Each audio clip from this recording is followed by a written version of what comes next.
Oh, Father dear, I oft times hear ya speak of Erin's Isle. Those lofty scenes, those valleys green, those mountains rude and wild. You say it is a lovely land, wherein a prince might dwell. Then why did you abandon it?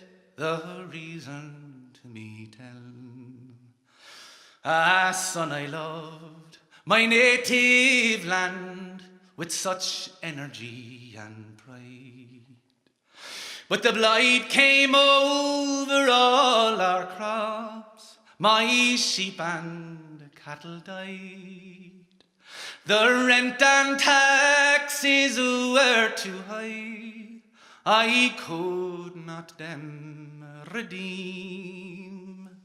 And that's the cruel reason I left Old Skibbereen. It's well that I remember that bleak December day, when the landlord and the sheriff came to drive us all away. They set our house on fire with their cursed royal spleen, and that's another reason I left Old Skibbereen. Your mother too, God rest her soul, fell on that snowy ground. She'd fainted by the anguish from the desolation round. I thought she'd rise, but she passed away from life's immortal dream. And I buried her near a river bank not far from Skibbereen. But it's well that I remember too that year of 48, when us Irish boys we did arise to strike against their state.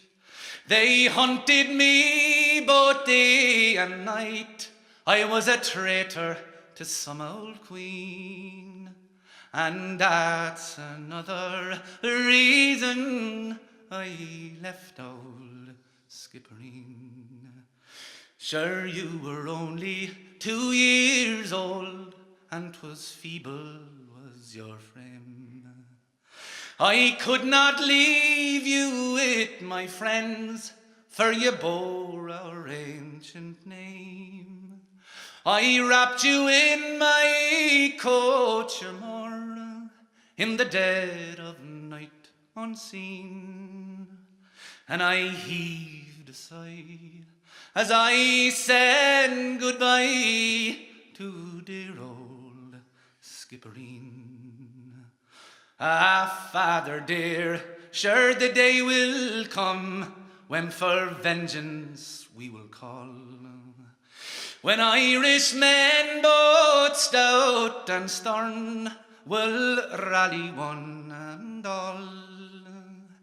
I'll be the man to lead the band beneath that flag of green. And it's loud and it's high that I'll raise the cry, revenge for Skibbereen. Thank you.